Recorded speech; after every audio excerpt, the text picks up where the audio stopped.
Alpha Day. My name is Chloe Babauta. Welcome to my channel. So today I want to talk about an issue that's been a bit of a hot topic on Guam and Chamorro Twitter. Before we get started, I just want to start off by saying that I don't mean to offend anybody or talk down or judge or anything negative like that in this video. I'm just going to be talking about my own personal experiences and my opinions based on those experiences.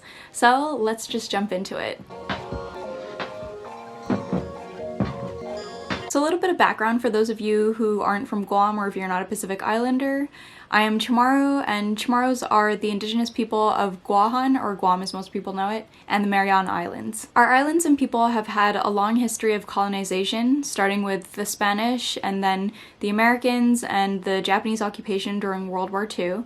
And today Guam is a US territory. So this is just another name for being a colony. A smaller nation seized by a larger one, and a smaller nation is forced to live under their rule. So a mini history lesson here. After World War II, many Chamorros moved to the continental US because they were told there would be more opportunities there for their families. And this was after the war had destroyed a lot of people's land and their ways of life on Guam. Because of this, many Chamorros continue to leave the islands because they think that there will be better opportunities for education and jobs for their children, and this includes my own family. So the families who moved away from Guam after World War II are referred to as Diaspora Chamorros. Diaspora is a large group of people who leave their homeland to move to another place, and a lot of Chamorros move to California and other states. So like other Diaspora Chamorros who have moved to the States from Guam, I also struggle a lot with my own identity as a Chamorro woman. I was born and raised on Guahan and then moved to California when I was 17 with my family so that I could get in-state residency and attend a university out here. Then I moved to Guam for a few years after college to work as a news reporter, and then in January 2019 I moved back to California so that my boyfriend and I could live near our immediate families. I still worry about whether I am Chamorro enough, and I struggle with fitting in also in some ways when I'm in the States. I know from my own experiences and from meeting Diaspora Chamorros and other islanders in California that they also struggle with these same identity issues about not feeling enough, not feeling like an islander or like a real Chamorro. Now, the drama. So on Twitter, around the second week of January, a Chamorro woman who I assume is living in the States now tweeted this. Bruh, Chamorros raised in the States are annoying. Y'all can wear as much Guam gear as you want, but if your foot never touched the island, your soul never felt her. Like, get out of here with your wannabe islander ass. As of January 14th, when I started planning this video, which has been about a week now because I've been working on this video for a bit, the tweet had nearly 600 likes and over 150 retweets, which is pretty considerable for Guam Twitter. This tweet caused a lot of controversy and a lot of people shared their responses on Twitter, and I'm gonna post screenshots of the tweets here because I had recorded myself reading all of them aloud to make it more interactive in this video, but it ended up being so long, so just go ahead and pause and read each of the tweets so you can be caught up on the issue if you haven't been part of this Twitter drama already yourself.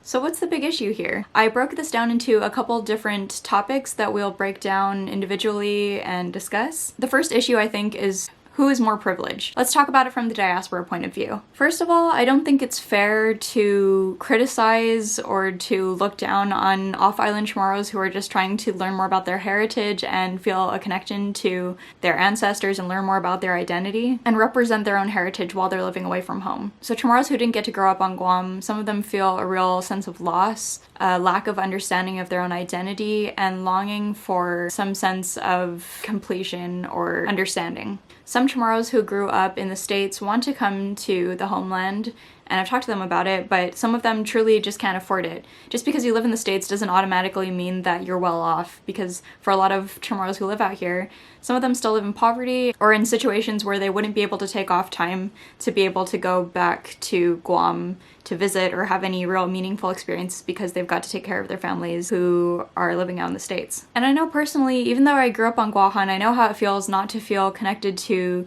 your roots or your ancestors, your homeland, because I had to go through that when I was living in the States as a teenager and as a young adult. When I was in college, I joined the Pacific Islander Student Association at my campus, and I met a lot of Diaspora, Chamorus, and other Islanders who were also seeking a sense of belonging and understanding of their own identity and connecting with others who had the same background and who had the same struggles that they did.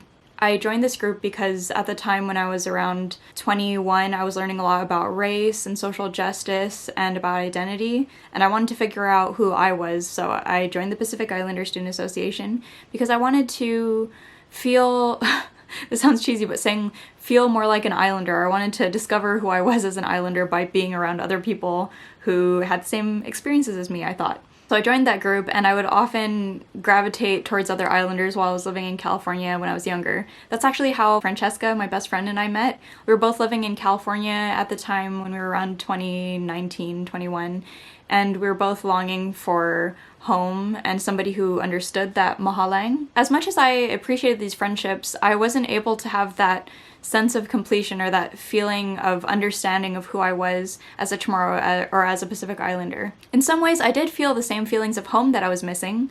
Like, our groups would get together and basically be like a family. We'd have, parties and potlucks and stuff like that. That felt a lot like it did being with people from home. So I appreciated that, and I did feel like home in a lot of ways. But I wasn't going to learn from any one person what it meant to be an Islander or what it meant to be a Chamorro. It didn't matter who I met or who I talked to. No single person was going to be able to teach me that lesson. And it wasn't until I moved back to the island as an adult that I began to understand this. Nobody can teach you, no matter how many crowns shirts you own or how much you want to rep the homeland or whatever Chamorro username you come up with on social media, Mestiza Chamorita, self-drag.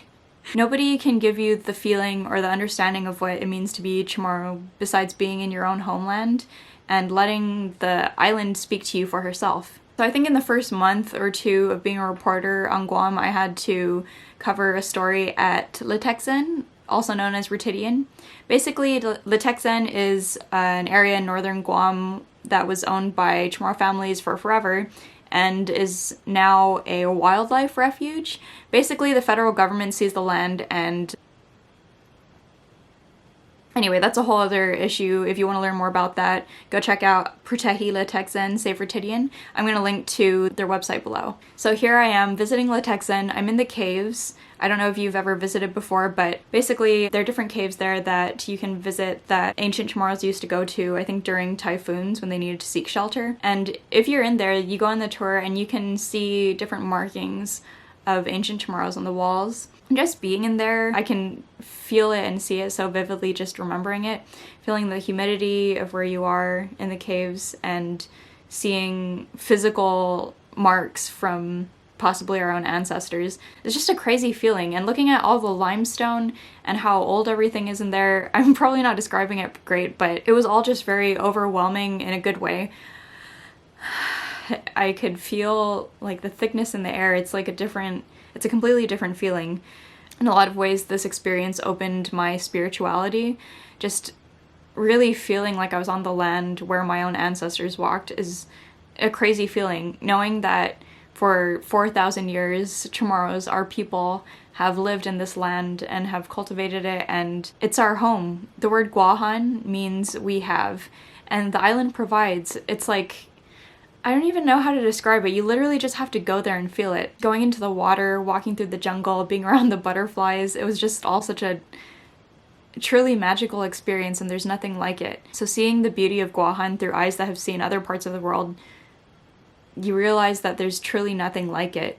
So because of my experiences interacting with the magic of the land, I understand the sentiment behind saying that it's a huge privilege to grow up in your ancestral homelands and to just grow up with that magic every day.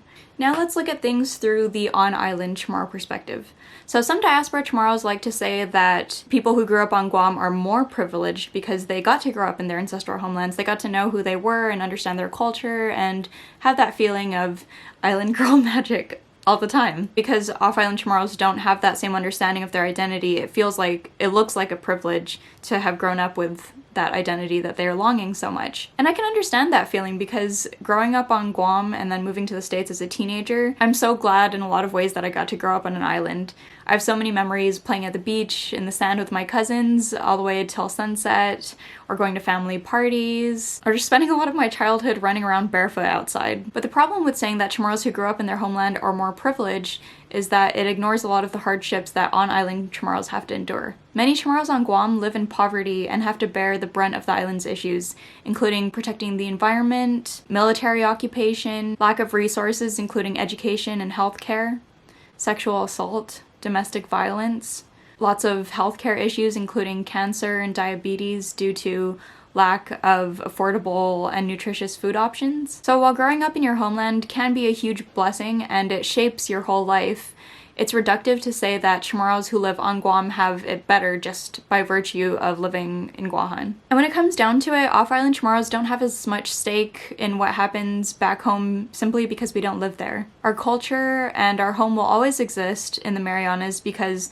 the Chamorros back home work hard to keep it that way. Now, Siobhan McManus made some really good points about this, and I'm going to share her tweets here now. Anyway, Chamorro identity and all indigenous identity hinges on the survival and ownership of our lands/oceans. Maybe that's not nuanced enough or globalist enough, but our people don't survive without our place. Our place as in the Marianas. All efforts to decolonize has to acknowledge that the poorest Chamorros with the least access to jobs, education, health services, etc. will always be here in the home islands where we bear the brunt of poverty and militarization. Diaspora displacement is not a small struggle, but those in the Marianas are not more privileged because we're home. We'll never have as much socio-economic power as the diaspora, but we definitely have to maintain customs and familial obligations, caregiving, etc. with less resources.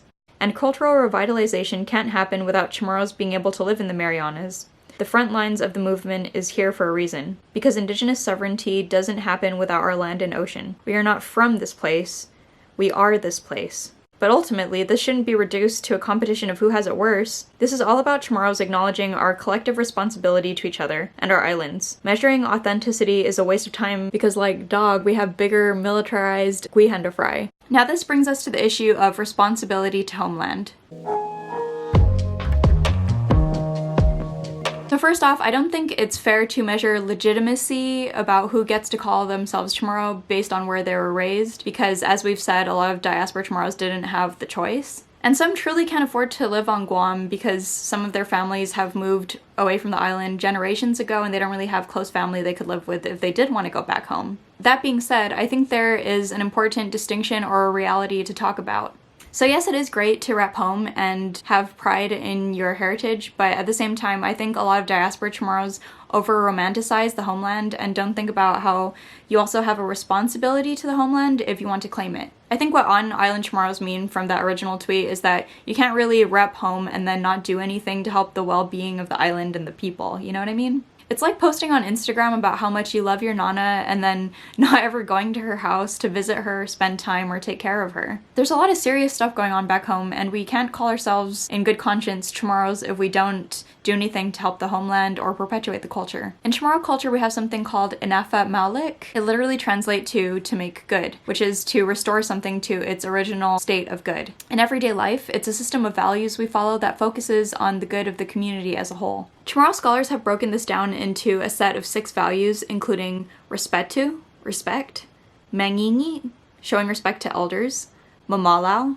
shame, tsetlu, relationships with siblings, patgun, raising children as a community, and tsinsuli. So to most people, tsinsuli is when you give an envelope of money during somebody's christening or wedding or funeral. But in a broader sense, it's a system of reciprocity, giving to others and understanding that others will give back to you in your time of need, because it's a community and we take care of each other. The value of tsinsuli is practiced on Guam not just in terms of money in an envelope, but about support. I feel this not just with my family and friends, but with the community overall on Guam. There are so many creative, insightful, intuitive young people who are hardworking, following their passion and making their own success, and I'm inspired so much by it. And we all support each other so much. And since Francesca and I started our business, Maga'håga Rising, we've just just met so many different women, not always in person, but also online, from around the world who are all supporting us, and we wouldn't be able to create this beautiful thing without them, without the system of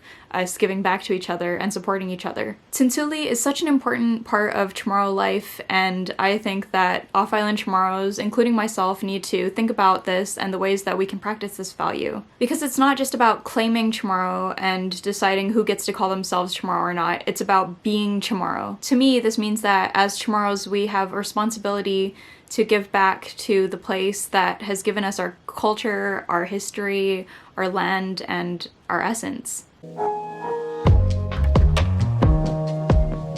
So, what can we do to practice Chamorro values? Instead of arguing about who has it better or worse, let's talk about the ways that we can give back and grow as a whole. So what can you do as an off-island Chamorro? Let's break it down with the values of Inafat Malik. Mangingi, talk to your elders and listen to them and ask about what their life was like growing up on Guam. Manamku love talking when somebody will listen, and we have so much to learn from them. So start at home by talking to your elders. Tsinsuli, you can donate to nonprofits back home. There are so many different nonprofits that help the environment, also social services, educational resources, and all the good stuff. I'm gonna link to a bunch of them below in the description box that you can check out. And the value of Tsetlu, your siblings. I talk a lot to my youngest siblings about what it means to me to be Chamorro and about Guam history and everything like that, but I don't talk about it as much to my siblings who are in their early 20s. I don't know, I think it's because I don't get the sense from them that this kind of issue is as important to them as it is to me, but I do think that I should talk to them more about it, and I encourage everybody else to talk to their own families more about what it means to them to be Chamorro, or what are the struggles that you go through. It's best if we can all talk about it together and learn from each other. Patgun, teach your children your language and history. Personally, this is a challenge for myself because I've been wanting to learn Chamorro as an adult, but I haven't made the steps that I need to learn. So that's going to be a challenge of mine and something that I want to do in 2020. And I encourage all of you to do the same and try to learn as much as you can. There are different resources where you can learn Chamorro online if you're living in the States, and I will put those links down below as well. And Mamalau. So this is a feeling of personal shame. I think in this situation, you should try not to take it as an offense and try not to harden your heart against Chamorros who might be making you feel less than. I think in this situation, it's important to remember your position in all of this and take this as a learning experience and find ways to grow from this rather than fighting about it online. Also, let's talk about what you can do as an on-island Chamorro. I feel like I have to remind some of you about the most basic value, respect. I think it's important that we be more welcoming to others. I don't feel like we should exclude this huge population of people who could be our resources, who can be family to us, or we can be family to each other. It's like, would your nana be okay with you being rude and saying that your cousins who visit from off-island aren't like you, or they're not one of you, they don't fit in anywhere? Where does that leave them? What can they do from that? You're leaving them with no option for growth or for change or to do better. It's just like saying, nah, you're just not one of us, get out of here. Is that Chamorro? I don't feel like it is. It's your freaking family. Why is it okay to belittle our own people? Another thing we can do is collaborate. Like, reach out and talk to the different people who are Chamorros who don't live on Guam, because this is such an awesome way to be able to collaborate. I've met so many women online who are Chamorro but weren't raised on Guam, and they're such creative, beautiful, artistic people, and I'm blessed to have met a lot of them, and I wish that a lot of other on-island Chamorros would think about it in the same way, because beautiful things can happen when we connect across the Pacific. Maga'håga Rising wouldn't be a thing today if Francesca and I hadn't been doing it from two different sides of the Pacific, and if we hadn't had so many women across the world to support us, and we've been able to grow and learn from other people and create so much because of this, and we want to keep doing that into the future. So to all Chamorros, wherever you call home, the power, talent, creativity, and dedication of Chamorros is a force to be reckoned with. Our generation is capable of creating art, organizing politically, protecting the environment, exploring our culture, and envisioning a better world for our people.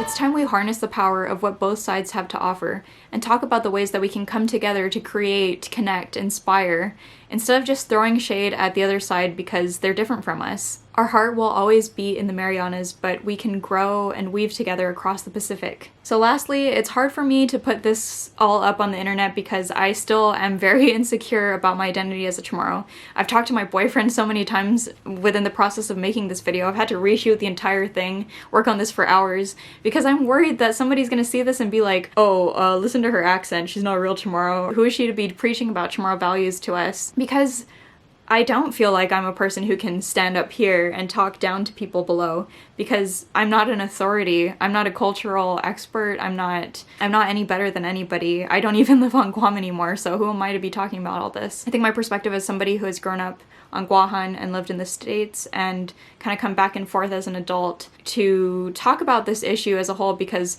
I don't think it can be solved just by putting a few tweets out on Twitter. I think that this is a longer discussion that needs to keep going, and Francesca and I wanted to make YouTube videos so we can talk about this in a broader sense instead of just kind of reducing it to really short tweets where it leaves a lot of room for misunderstanding and miscommunication and hurt feelings. So all of this coming from me in this video is coming from a place of so much love and concern, and I just want us all to get along.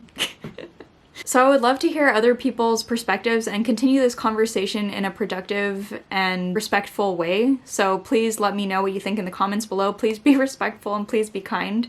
And if anybody else wants to make a video like this, I would love to hear your thoughts too. So please share it with me if you do. So thank you so much for watching this video if you've made it all the way through. If you like this kind of content, please like, comment, and subscribe. And let me know in the comments if you have any other ideas for similar topics, because I would love to hear from you. So thank you so much and see you in my next one.